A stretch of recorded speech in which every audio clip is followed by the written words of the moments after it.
दोस्तों नमस्कार। दुनिया के हर क्षेत्र में अगर किसी भी देश का डंका बज रहा है तो वह है भारत का। और अब रक्षा के क्षेत्र में भी भारत अपना दबदबा कायम करना शुरू कर चुका है। रक्षा क्षेत्र में भारत के हथियार और आधुनिक उपकरण धूम मचा रहे हैं। इस प्रकार एक बार फिर से भारत ने डिफेंस सेक्टर में धमाल मचा डाला। दरअसल खबर आ रही है कि अब भारत में ही बनेंगे LCA मार्क 2 और MK लड़ाकू विमानों के इंजन। ये खबर आते ही दुनिया के उन देशों की नींद उड़ गई जो खुद को डिफेंस सेक्टर का मास्टर मानते हैं। बता दें कि LCA मार्क 2 और MK की पहली 2 स्क्वाड्रन के इंजनों का निर्माण देश के अंदर ही किया जाएगा। इसकी जानकारी खुद DRDO प्रमुख डॉक्टर समीर वी कामत ने दी। चलिए अब जानते हैं कि क्या कहा DRDO चीफ ने। दरअसल उन्होंने कहा कि LCA मार्क 2 के इंजन और MK के पहले स्क्वाड्रन का प्रोडक्शन अमेरिकी कंपनी जनरल इलेक्ट्रिक यानी GE और HAL यानी हिंदुस्तान एरोनॉटिक्स लिमिटेड मिलकर देश के अंदर ही करेंगे। और तो और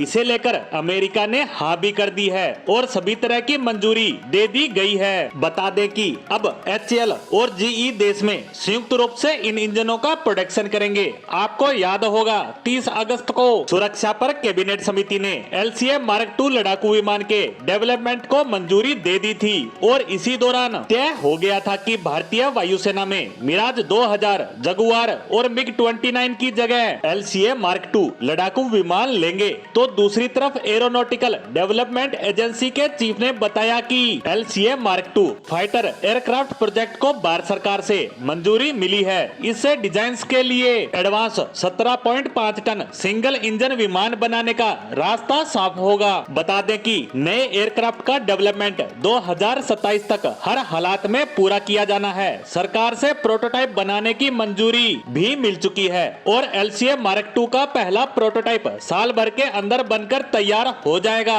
और तो और फ्लाइंग ट्रायल्स और दूसरे ट्रायल्स के बाद यह प्रोजेक्ट 2027 तक पूरा कर लिया जाएगा। कुल मिलाकर DRDO का मानना है कि ये विमान एवियोनिक्स और क्षमताओं के मामले में राफेल कैटेगरी के विमानों में शामिल होगा। हालांकि वजन के मामले में ये हल्का होगा। बता दें कि इससे पहले भारत और अमेरिका के बीच दिल्ली में अहम 2+2 बैठक हुई है। बैठक में भारत का नेतृत्व रक्षा मंत्री राजनाथ सिंह और विदेश मंत्री S जयशंकर कर रहे थे। वहीं अमेरिकी पक्ष की अगुवाई विदेश मंत्री एंटनी ब्लिंकन और अमेरिकी रक्षा मंत्री लॉयड ने की। मंत्रियों ने इस बैठक के दौरान भारत में GE F414 जेट इंजन के निर्माण के लिए जनरल इलेक्ट्रिक यानी GE एरोस्पेस और HAL के बीच समझौते को लेकर बातचीत शुरू होने की सराहना की। खैर कुछ भी हो, लेकिन अब भारत में LCA मार्क 2 और MK के इंजन का निर्माण होगा तो हमारी सेनाओं की ताकत में और ज्यादा इजाफा होना तो स्वाभाविक है। साथ ही हमें इन इंजन के लिए दूसरे देशों पर निर्भर भी नहीं रहना पड़ेगा। इसी के साथ इंजन के मुद्दे पर